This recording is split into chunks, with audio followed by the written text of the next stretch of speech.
भाई अब क्या बोलूँ, हमर माई खर्च जीतिया कैले रहे। सही बात बा, ईश्वर का कोई भगवान कुछ और चाहते हैं, कुछ और उम्मीद है भगवान को मेरे से, इसलिए मैं सही सलामत हूँ। नीजू भाई खेसारी भैया हमारे साथ गए थे नेपाल, मैं उनके साथ गया था।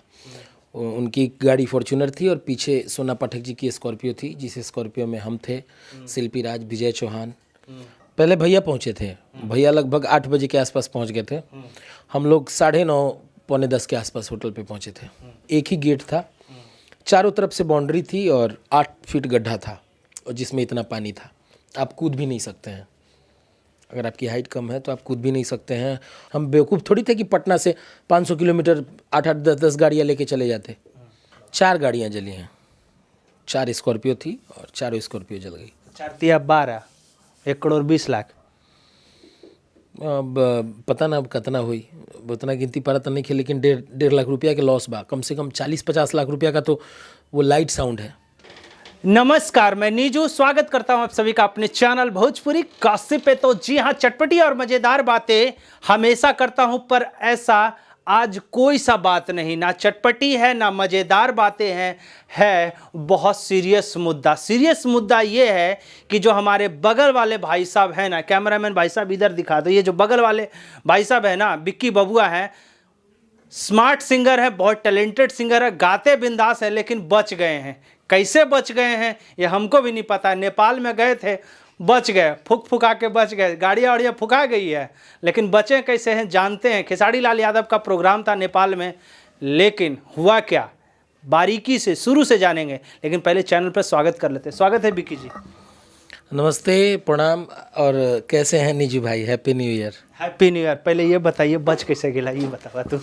आप बहुत मज़ा ले रहे हैं। सही बात है, बच कैसे गए पहले ही। मज़ा नहीं ले रहे हैं, मज़ा इस बात के लिए है, चाहे सजा आप कह सकते हैं कि भाई जी इतना बड़ा भीड़, मुझे लग रहा है कि 10 लाख तो पब्लिक होगी। कितना थी? 10 लाख से ज़्यादा कि कम थे? 1.5 लाख पब्लिक थी। 1.5 लाख पब्लिक थी। हाँ, 1.5 लाख पब्लिक थी। तब टिकट 500 रुपया, 500 और 300 का था टिकट। और आप भीड़ में बच कैसे गए? भाई अब क्या बोलूँ, हमर माई खर्च जीतिया कैले रहे। सही बात बा, ईश्वर का कोई भगवान कुछ और चाहते हैं, कुछ और उम्मीद है भगवान को मेरे से, इसलिए मैं सही सलामत हूँ। एक बात बताइए, खेसारी लाल यादव का प्रोग्राम आप हमेशा जाते हो, चाहे कहीं पे भी हो, कोलकाता हो, पटना हो, यूपी हो, हर जगह। खेसारी लाल यादव के साथ नेपाल में ऐसा क्या चीज़ हुआ? कोई लोग अफवाह उड़ा रहे हैं, अभी भी सोशल मीडिया पर उड़ रहा है कि खेसारी लाल यादव नहीं पहुँचे थे, नेपाल नहीं पहुँचे थे। आप हमेशा रहते हैं, उस दिन भी थे स्टेज पे, मैंने आपको देखा आपके कई सारे वीडियो में। क्या खेसारी लाल यादव वाकई में ही नेपाल पहुंचे थे या फिर नहीं पहुंचे थे? इस सच सच बताइएगा। नीजू भाई खेसारी भैया हमारे साथ गए थे नेपाल, मैं उनके साथ गया था। उनकी गाड़ी फॉर्च्यूनर थी और पीछे सोना पाठक जी की स्कॉर्पियो थी, जिस स्कॉर्पियो में हम थे, शिल्पी राज, विजय चौहान और वो पांडे भैया थे, सोना पाठक जी थे। ये सारे लोग हम लोग साथ में गए थे। तो खेसारी भैया नेपाल पहुंचे थे। ये जो भी न्यूज़ दे रहे हैं आपको गलत न्यूज़ दे रहे हैं। हाँ। तो कितने बजे के आसपास आप लोग होटल पहुंच गए थे? मतलब खेसारी लाल यादव और आप कब होटल पहुंचे थे? पहले भैया पहुंचे थे, भैया लगभग 8 बजे के आसपास पहुंच गए थे। हम लोग 9:30 पौने 10 के आसपास होटल पे पहुंचे थे। और कार्यक्रम जहाँ तक था कि 11 बजे से शुरू होने वाला था, तो आप होटल से निकल के कार्यक्रम स्थल पर कब पहुँचे? हम जैसे वहाँ पहुँचे तो पंकज भाई बोले कि फटाफट फ्रेश होइए, सबसे पहले आपको चलना है म्यूजिशियन लेके। बोले ठीक बा, हम तो तैयारी बनी और गए। उसके बाद नाश्ता वास्ता किया, हम लोग तुरंत निकल गए। हम लोग 10:30 बजे वहाँ पे पहुँच गए थे जहाँ पे कार्यक्रम होना था। थोड़ा बहुत भीड़ था और एक ही गेट था, चारों तरफ से बाउंड्री थी और 8 फीट गड्ढा था, और जिसमें इतना पानी था आप कूद भी नहीं सकते हैं। अगर आपकी हाइट कम है तो आप कूद भी नहीं सकते हैं, और गड्ढा इतना यहाँ से लेके उतना लंबा। स्टेज के पीछे या स्टेज की तरफ? स्टेज के चारों तरफ, और एक ही गेट, एंट्री का गेट था, जिससे इन करना है और आउट करना है। आखिर ये भीड़ भड़की कैसे? लोगों को क्यों ऐसा लगा कि खेसारी लाल यादव नहीं आ रहे हैं? और ये हल्ला कहाँ से हो गया कि आपके ऊपर जो भीड़ एग्रेसिव हुआ? कैसे आपको लगा? देखिए, हुआ यूँ कि जो लोग भी पैसा दे करके टिकट खरीदे थे, उनको खेसारी लाल यादव जी को देखना था। कार्यक्रम शुरू हुआ 11 बजे, और 11 बजे से गाते गाते गाते गाते 3 बज गया। पब्लिक आक्रोश में मतलब गुस्से में देखने लगी कि भाई क्या बात है खेसारी लाल जी आ क्यों नहीं रहे। एक्चुअली में नेपाली मिलिट्री उनको वहीं होटल पे ही पैक कर दिया है कि इतना भीड़ है, मेरे पास कोई परमिशन नहीं है, अगर आप कार्यक्रम करते हैं और कार्यक्रम में कोई भी हुड़दंगई होती है तो इसके सिर्फ और सिर्फ जिम्मेदार खेसारी लाल यादव होंगे। अब इस कंडीशन में खेसारी लाल यादव जी कैसे वहाँ से निकल सकते हैं, आप ही बताइए। एक बात बताइए, जब आप लोग कार्यक्रम लेते हैं तो इस समय कोरोना का लॉक समय चल रहा है, तो क्या आप लोगों ने परमिशन देखा नहीं था क्या कि भाई कोरोना का समय है, सरकार ने जैसे नेपाल जो सरकार है उसने परमिशन दिया है या फिर नहीं दिया है?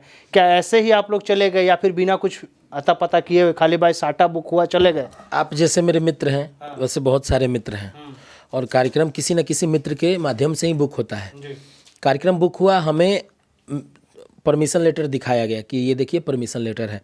कार्यक्रम होने के 2 दिन पहले वहाँ की गवर्नमेंट ने मना कर दिया कि मैं नहीं कर पाऊँगा क्योंकि मेरे पास उतना फोर्स नहीं है अभी अवेलेबल विराटनगर में। तो 2 दिन पहले रद्द हुआ है। ये ऑर्गेनाइजर ने दिखाया ही नहीं है, बताया ही नहीं कि 2 दिन पहले ही रद्द हुआ है। हम बेवकूफ़ थोड़ी थे कि पटना से 500 किलोमीटर 8-8 10-10 गाड़ियाँ लेके चले जाते। 8-8 10-10 गाड़ी है और जिसमें से माही मनीषा मेरे हिसाब से 3 या 4 गाड़ियां जली है। 3 गाड़ियां तो मैं देख पा रहा हूँ। आपकी टीम की कितनी गाड़ियां जल के खराब हुई? 4 गाड़ियाँ जली हैं। 4 स्कॉर्पियो थी और 4 स्कॉर्पियो जल गई। 4 × 12 1 करोड़ 20 लाख। अब पता ना अब कितना हुई, उतना गिनती पारा तो नहीं खे, लेकिन 1.5 लाख रुपया के लॉस बा। कम से कम 40-50 लाख रुपया का तो वो लाइट साउंड है जिसका वो 1-1 लाख का लाइट कूच दिया गया स्टेज पर। उसका एम्पलीफायर 1.5-2 लाख का आता है, वैसे 4-4 5-5 एम्पलीफायर तोड़े गए, यूनिट तोड़ा गया, जो हॉर्न होता है, बॉक्स JBL का बॉक्स था वो टूटा। JBL का बॉक्स आप समझ सकते हैं कितना महंगा होगा। नुकसान बहुत हुआ है सर। आपके म्यूजिशियन के जो साज सामान होते हैं उसका नुकसान? सब कुछ सब चला गया, कुछ भी नहीं बचा है, सब कुछ चला गया। कुछ भी, मेरा बैग कॉस्ट्यूम जो भी था सब चला गया।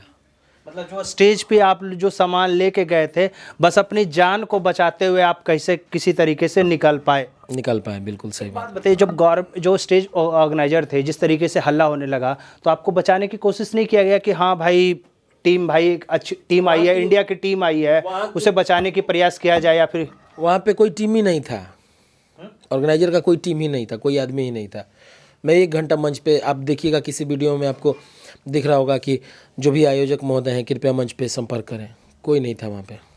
ऑर्गेनाइजर के ऊपर केस हुआ कि नहीं हुआ ये बताइए। देख लिया कि नेपाली मिलिट्री जाने नहीं दे रही है, मेरा प्रोग्राम फ्लॉप है, वो निकल गया। उतना देर वो क्यों रुकता? तो ऑर्गेनाइजर के ऊपर नेपाल में इधर से केस किया गया कि नहीं ऑर्गेनाइजर के ऊपर, चाहे कुछ भी को? नेपाल एम्बेसी में खबर दी गई है, उन पे FIR दर्ज हुआ है। बस अब क्या बताया जाए। इसका जो भरपाई है कैसे होगा? जैसे अब 4 गाड़ियाँ टूटी है, कुछ लोग कह रहे हैं कि खेसारी लाल यादव भरेंगे या फिर कुछ लोग कह रहे हैं कि ऑर्गेनाइजर भरेगा। ऑर्गेनाइजर तो लापता हो गया, तो आखिर जो ये जो घाटा हुआ है लोगों को, 1 करोड़ से ऊपर का आपका साजो सामान हो गया होगा, जो म्यूजिशियन का है, बाकी जो गाड़ियाँ जली है, उसका घाटे का भरपाई कुछ पता चल पाया? नुकसान किसका हुआ है? नुकसान हम ही लोगों का हुआ है ना। ऑर्गेनाइजर का क्या नुकसान हुआ है? ये कौन करेगा? कौन करेगा? ऑर्गेनाइजर करेगा। ऑर्गेनाइजर नहीं करेगा तो एम्बेसी में बातचीत चल रही है, जब कोई नहीं करेगा तो हम ही लोग करेंगे, और कौन करेगा? पहले तो हम कोशिश करेंगे ना कि कौन कर रहा है। क्या लगता है खेसारी लाल यादव को जानबूझकर टारगेट किया जा रहा है? इस तरीके से आप भीड़ को भड़काया गया, क्या है मतलब? क्या खेसारी लाल यादव मतलब शो करने जाते, शो करने के बाद लोग पब्लिसिटी होती है, यहाँ तो शो फ्लॉप होने के बाद पब्लिसिटी हो जाती है, ऐसा क्यों हो रहा है खेसारी लाल? ऐसा कुछ नहीं हो रहा है जैसा आप सोच रहे हैं कि उनको टारगेट किया जाता है या वगैरह वगैरह, ऐसा कुछ नहीं है। खेसारी लाल यादव बहुत बड़े स्टार हैं, इसमें कोई शक नहीं है। जैसे आप साउथ में देखते होंगे कि रजनीकांत जी टाइप के लोग दीवानगी है पब्लिक में, वैसे खेसारी लाल यादव के लिए पब्लिक में दीवानगी है। छोटा बच्चा, महिला, बूढ़ा, हर तबके के लोग खेसारी लाल को प्यार करते हैं। नहीं तो सर 1.5 लाख पब्लिक, वो भी टिकट खरीद के नेपाल जैसे देश में खेसारी लाल को देखने, मतलब क्या समझ रहे हैं इसको? बहुत बड़ी बात है ना। पब्लिक बिना बुला, वो भी पैसा दे के पब्लिक आई है, ये नहीं कि फ्री ऑफ कॉस्ट वाली पब्लिक है। अगली बार के क्या सीन है? मतलब अगली बार आप जब जाओगे, मतलब खेसारी लाल यादव के साथ प्रोग्राम हो, तो बिक्की बबुआ का क्या स्टैंड होने वाला है? क्या आप इसी तरीके से यदि कुछ हुड़दंग होता है तो अपनी तैयारी आपका कितना होने वाला है? क्योंकि ये बहुत बड़ा हो चुका। थोड़ा थोड़ा होता था, इंडिया में भी कभी सारे होते थे, बहुत सारे, लेकिन जिस तरीके से बाहर में इतना एग्रेसिव, अगला क्या है? देखिए ऐसा कुछ नहीं है, ये पब्लिक प्यार करती है। जो पैसा दे के देखने आया है वो देखेगी, अगर उसका स्टार नहीं जाएगा तो भाई ये लाजमी है कि उनका क्रोध आना। खेसारी लाल यादव जी का कार्यक्रम होता, कोई हंगामा नहीं होता, यही होता 2-4 घंटा कार्यक्रम और ज़्यादा चलता, लेकिन ये इतना नुकसान नहीं होता। पब्लिक जो भी आई थी वो उनको प्यार करती है, उनको देखने आई थी। और अगला स्टंट क्या, अगला जो भी कार्यक्रम होगा, हम लोग तो परमिशन लेके कार्यक्रम करते हैं। ये यदा कदा ऐसा हो गया, कभी कभार हो जाता है। अब लाखों की भीड़ कैसे नियंत्रित होगा भाई, आप समझ सकते हैं ना। तो ऐसा नहीं है, सब ठीक है, सब अच्छा है। बात नहीं, ये सब बातें हटाइए, अब नए बात करते हैं। होली की तैयारी क्या चलता जी? हम देखते बनी रुआ जहाँ आयल बनी, हम होली की तैयारी में बनी, हमारा नाम मालूम रहा कि रुआ वाला बनी, लेकिन रुआ आ गई नहीं। तब हम कहनी भाई नीजू भाई आइए मन तो बतिया लिया तनी सा। तैयारी बा होली भैया लगभग 6-7 गो बाड़ी सा, 7 गो होली रही। एकरा में बढ़िया वाला बिंदास वाला प्रोजेक्ट कौन रही? पहले ही आउट कर दी, आउट कर बता ना, मजा ही, हम लोग के तो मजा आवे था। अरे गूगल बाबा, अरे गूगल बाबा, होली में कहाँ बारा डूबल बाबा। इधर पुरान कमाल का बात है कि नहीं का बात है जी? पुरान कमाल नयका सब अभी होता, कुछ प्राइवेसी बा, अभी ना खोलल जी, मीटर के बड़ा घड़ी मारा मारी चलता है। सही बात है, यदि आपने मैटर गा दिया, चोरी हो गया था, फिर जय श्री राम। तो फिर दिक्कत हो जाई ना, सारा मेहनत पे पानी फिर जाई। इतना लोग खटे अला बा, देखत नहीं ना, 2 गो राइटर, सारा लोग आके बैठल बा, तो चलता बस, रोआ लोग की दुआ प्यार बा। क्या कहना चाहेंगे अपने फैंस से, और होली को लेकर किस तरीके का मैसेज? सबके नमस्कार, सबके प्रणाम, सब लोग एकदम खूब खुश रहीं, मस्त रहीं। होली में धमाल हो रहा बा, बिक्की बबुआ ऑफिशियल से लगातार गाना आई है, सर सारे गामा से गाना आ रहा बा, खूब इंजॉय करी। और 2022 सबका जीवन में खूब खुशी लेके आयल बा, खूब खुश रहीं, खूब मस्त रहीं। सबके नमस्ते। तो भाई ये थे बिक्की बबुआ जी, जिन्होंने बता दिया कि बिक्की बबुआ ऑफिशियली पे ना धमाकेदार बैक टू बैक प्रोजेक्ट आने वाला है। तो चैनल अब तक सब्सक्राइब नहीं किया तो बिक्की बबुआ ऑफिशियल है ना, वो जाकर सब्सक्राइब कर लो। और ऐसे इंटरव्यू देखना चाहते हो तो भैया इस चैनल को अभी तक सब्सक्राइब नहीं किया तो कर लो। मिलते हैं अगले वीडियो में, तब तक के लिए धन्यवाद।